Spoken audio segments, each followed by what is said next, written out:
তোমাকে না জানিয়ে তোমার এই কালো কুচকুচে চুল আমি সাদা করে দেব, রুখতে পারবে? তোমার এই চোখের লাল চাহনি আমি ঝাপসা করে দেব, ঠেকাতে পারবে? তোমার এই লোহার মতো মজবুত দাঁত 32টা 16 একটা একটা করে ট্রান্সফার করিয়ে দেব, তোমার কাছে কোনো পারমিশন নেব না, ধরে রাখতে পারবে? এইভাবে আস্তিন গোটানো মাসল ফোলানো ধরে রাখতে পারবে তো? এরকম করবে না তো? এইভাবে এরকম হবে না তো?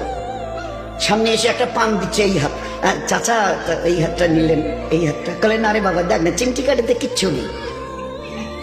আসমান থেকে আওয়াজ দিচ্ছে, ও হাত তোমার কথা শুনে আমার, এ হাত তোমার কথা শুনে আমার। আমি এর পাওয়ারকে সিজ করে নিয়েছি। এই দুটো পা যদি হনন হনন করে হেঁটে চলো, খালি একটা পায়ের যদি সামান্য একটু প্যারালাইসিস করে দিই না, তো জীবনভর করে হাঁটতে হবে। বেডরুম থেকে নিয়ে বাথরুম একদম লাগালাগি, অ্যাটাচড, আমরা বলি না অ্যাটাচড। তুই বেডরুম থেকে নেমে বাথরুম কত 4-5 হাত, বেডরুমের দেয়াল আর এটাই হচ্ছে বাথরুমের দেয়াল, মাঝখানে একটা দরজা। তো এখান থেকে উঠে ওই ঘরের রুমটা পারবে? আছে পাওয়ার? কিসের দেমাগ তোমার? কিসের এই অহংকার তোমার?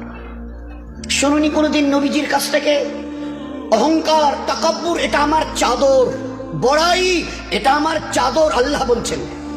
আর আমার চাদর ধরে যে টান দেয় তার ঠিকানা কোথায়? ভাই বলেন না, সবাই কম বেশি জানেন।